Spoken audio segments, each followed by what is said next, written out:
Hey, travel buddy, you got that travel bug biting again, maybe dreaming of some lost temple or a deserted beach somewhere. But before you lock in those plane tickets, ever stop to think, what kind of traveler are you, really?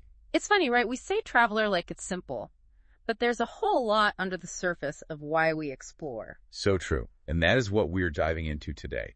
This article from gemstonedetective.com. Are you an experience hunter, memento collector, or happy snapper? It's fun, but don't be fooled. It gets at what really gets us going when we're out in the world. It clicked with me because it's about figuring yourself out through travel. Not labeling, but like getting those deeper reasons for wanting to wander. And it lays out these 5 types of travelers that are scary accurate, honestly. First up, experience hunter. Always after that new thrill. And they're good at it. They just find those authentic things, give them a hidden spot in some local neighborhood over a tourist trap any day. Like you'd pick the markets of Mogok in Myanmar Ruby Central. Yeah. Over some tour bus. Right.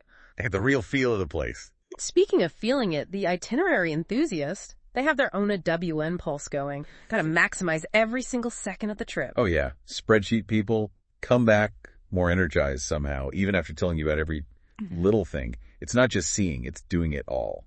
And this is where you see how different types plan, right? Yeah. Itinerary needs that schedule. Experience hunter probably leaves space for the random stuff. How about you? Which way do you lean? Me? Mix of both. Plans are good, but I'm here for the detour too. And speaking of capturing those, the happy snapper, we've all been there. Amazing view, gotta save that moment forever. Of course. But what makes them different is they're not just doing it for the gram. It's real documentation. Staged selfie versus like the energy of a place, big difference. And just like those memories, souvenirs can be powerful. Speaking of the memento collector, we've all been tempted by the colorful this or that. Bought anything that felt really meaningful though? Funny you mention that. I once bought a rare ruby abroad. Turned out fake. But that's kind of what got me into gemology in the first place. That's one way to turn a travel story into a passion. But it makes a point. Memento collector wants more than just a trinket.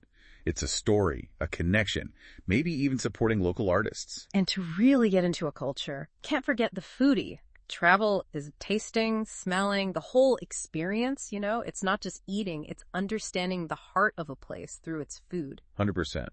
Even just thinking about it, like the article said, Myanmar cuisine, lafette, that fermented tea leaf salad, or mohinga, the fish noodle soup, boom, instantly you're there. You tried those? Yeah. What are some of your top food moments from trips? Food, man. It just connects you to a culture in a way nothing else does, like its own language almost. No doubt. And speaking of connecting, we've gone through these traveler types, right? Experience hunter, itinerary person, the snapper, memento, foodie, of course. Where do you fit in? Yeah, like are you all experiencing or secretly loving that spreadsheet life? Or a bit of everything, probably more realistic, huh? That's the thing. Most of us are a mix. Think back on your own trips. What pulls you in? What kind of travel makes you happiest? Not about labeling, more like having a clue what makes you tick as a traveler. Right. Knowing that can be huge when you plan your next tea trip. If you're wired for structure, embrace the itinerary side, map it out, but crave that freedom. Let the experience hunter lead, leave space for whatever. It's like having your own travel compass, custom made. There's something else about this whole type thing that gets me, though. Makes me think.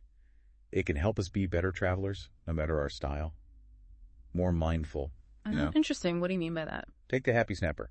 We love those pics. But it's also about seeing the people around you, right?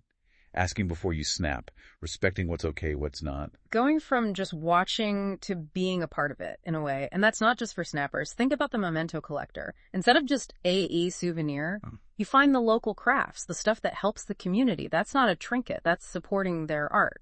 And the experience hunter. Maybe it's going deeper than just surface stuff, learning a few words of the language, picking places to stay, things to do that are locally owned. Digging in, engaging in a way that means something, that respects the place. And none of this is judging, right? It's like, no matter what kind of traveler we are, we owe it to these places, these people, to be aware. Leads to a big question then, doesn't it? How can we use knowing our type, to make our trips better?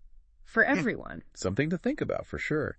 And I think it can make those journeys way more meaningful. Not just for us, but for the whole world around us, you know? Like that saying, right? Travel is the only thing you buy that makes you richer. But it's not just the stamps in your passport. It's the experiences, seeing things differently, Heck, maybe even a new recipe you bring back home with you. Well said. And I think that feeling of being richer comes from going into it with an open mind, being ready for what you don't know yet, you know? Absolutely. That feeling when you step off the plane and you're like, I am not in Kansas anymore. But in a good way.